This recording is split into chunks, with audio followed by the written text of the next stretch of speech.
Hey, Crypto Growth fam, how's it going? This is your host Shazib signing in. We're back with another video, guys. In this video, we will be discussing Stellar XLM, build faster, build cheaper. It's going to be an interesting one, guys, so make sure to watch till the end. And folks, for those of you who are new to the channel, we primarily discuss utility coins and potential gems.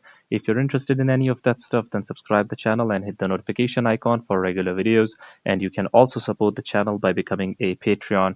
So do check that out as well, only if you're interested. And folks, keep your assets safe. And for that, you guys can check out the Crypto Growth exclusive discount offer on Decent. Decent is convenient, safe, and secure. You can check out their biometric wallet, which has got a phenomenal $50 off. And you can also check out their biometric wallet 2x package, guys, which has got an astonishing $129 off, only if you follow the link in the description box below. By the way, folks, Decent supports 3,000 plus of your favorite coins and tokens, and it supports 50 plus blockchain mainnets, including Stellar. I personally prefer storing the assets in a cold hardware wallet, so do check out Decent and be safe. Anyways, guys, now let us look into the price and chart of Stellar at the time of the recording, and let's see what it has been up to lately.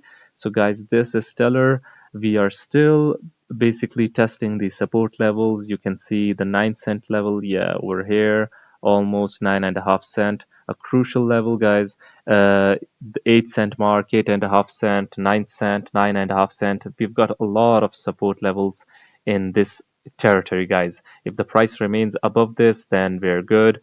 But guys, let's hope that it remains above it, because recently, you know that the price went as low as 0.076, guys, almost 7.5 cents.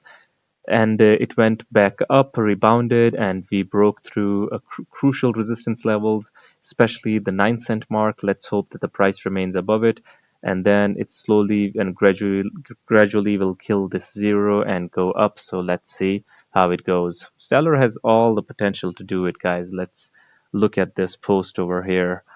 We are just quietly revolutionizing global finance, no big deal. Stellar anchors connecting traditional banking rails so that currencies around the world can interoperate on a single seamless platform. Look at this.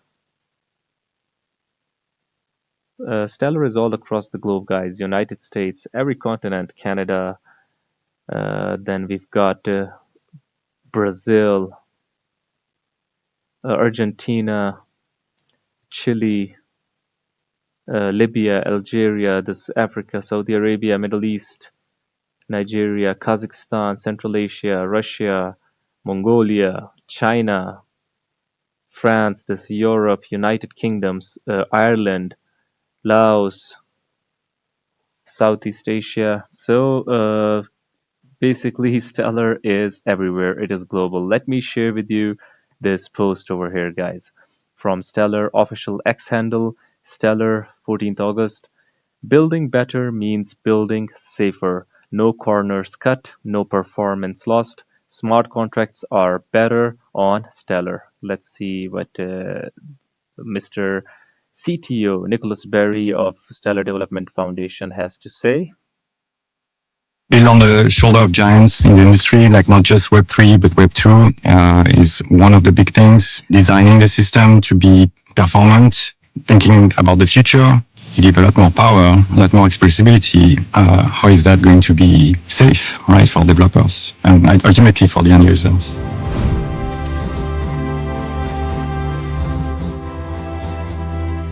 Hi, I'm Nicolas, CTO of the foundation, and I've been at the foundation since 2014.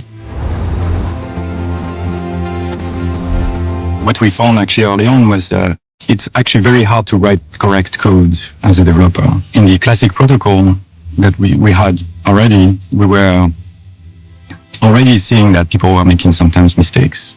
People that tend to have like development cycles that are very short, iterative, break things, go fast type of mindset, which is actually fundamentally incompatible with writing correct code in the context of smart contracts, where if you have any bug, people are going to lose money, or you're going to have like exploits of sorts in the contracts. This is something actually we saw all the way to when we actually made the final decision on Rust, where it was literally every week you would see in the news some contract lost millions of dollars, right? Like it was every single week. In terms of tooling, things like unit testing frameworks, fuzzing frameworks, those type of things, actually like proven ways to harden code.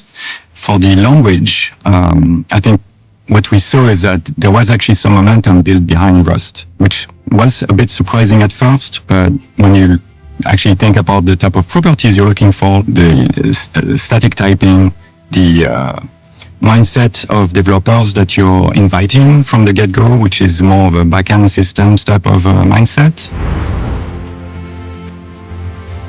So scaling is an interesting thing, right? Like you can always add more capacity to a system, but for what purpose, right? Some of the hardest unsolved problems in blockchain in general, this is not just a Stellar problem, is how to deal with, as you scale those networks, how do you make it that it becomes still extremely easy and cheap to integrate with those? Guys, I would like to add one thing over here. You know that scalability is a really big issue in crypto with a lot of mainstreams assets as well, guys, as well as cost cuts, being efficient. Stellar does it all basically, guys. It tries to be scalable, efficient, and basically try to solve real world issue simultaneously. It is built for the banks and these governments, these institutions in the backdrop. So the team has kept everything in check to basically deliver as per their criteria. And you know that these huge institutions, they transact so many, they've got so many transactions per second, guys. So Stellar tries to appease them. So yeah. Networks. The amount of data being produced by those systems, as you have like more trading, more NFTs moving, all this stuff, is actually non-trivial. So how can you get like a small device like a cell phone, right, to be able to, in a trustless way, continue to integrate with the network? This is actually something that is extremely hard to solve. In those cases, the spikes are actually not necessarily a reason to increase capacity. You're just kind of wasting capacity in a way. It's kind of interesting to think about those layer one blockchains, right? The more transactions they process, the more work actually it creates for other systems outside, like indexers, things like that. If the reason you have extra transactions to process is to just have failed transactions, because trading often is a winner takes all type of pattern, right? You're just wasting a bunch of resources for nothing. Those are like design decisions that have to be, really like thinking ahead, making it really future-proof in the sense that you don't want people to have to rewrite their contracts. I mean, when we look at what the ecosystem is really looking after, which is interestingly aligned with the foundation's mission, it's about enabling people all over in the world to communicate through money, right? And as long as we are seeing that we are meeting this expectation, I think we can work with the rest of the ecosystem on making sure that we are actually ahead of that problem.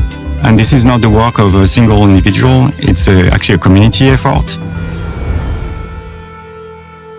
Stellar, where blockchain meets the real world. Guys, let me share with you an interesting community post over here as well, 5 hours ago. So let's do the math. 50 billion total minted, 25 billion burned off. RIP, RIP, burned off RIP. I think it's RIP, yeah. 10 billion to payments airdrop to hodlers daily. A max total of 15 billion left for retail to buy, hodl, or trade. You all ready? You all really go let this slide. PS, it glitched to 33 cents XLM. No one said XLM was 0.10 cent NFA. I do not really know what that means, if anyone can explain. Anyways, BitJanny is crafting the revolution of smart sustainable farming using the Stellar network. Okay, so this is about Big Jenny, BGI. Cool. Okay, yeah. Anyways, guys, a lot of projects being built on top of Stellar network, guys. You know that projects such as SHX, VELO, and others. Anyways, what do we have over here? XLM, we have waited long enough. Send this. Yeah, people have waited long enough. A lot of people are really, really looking forward to a huge move up, but it's been a while now. XLM, the future of transactions, faster, cheaper, and greener than Bitcoin. Plus, new gems like Token Glade are minting on Stellar. Recently, guys, with the Soroban smart contracts, a lot of things are now basically taking speed, and a lot of developments are happening over Stellar. So we can see that. And we were talking about, guys, transactions, building better, building safer, building faster. So Stellar is trying to do that. Out of all the layer 1 coins, only XLM makes sense long term. Hard for me to get behind anything else. So, guys, this is where the title of the video comes from, guys. XLM makes sense long term, guys. So do you think that it does it make sense long term or not? I would really like your opinions. Do hit the comment box below and let the community know. Anyways, guys, this was it for the video. If you liked it, make sure to like, share, comment, subscribe, and hit the notification icon if you're interested in utility coins and potential gems.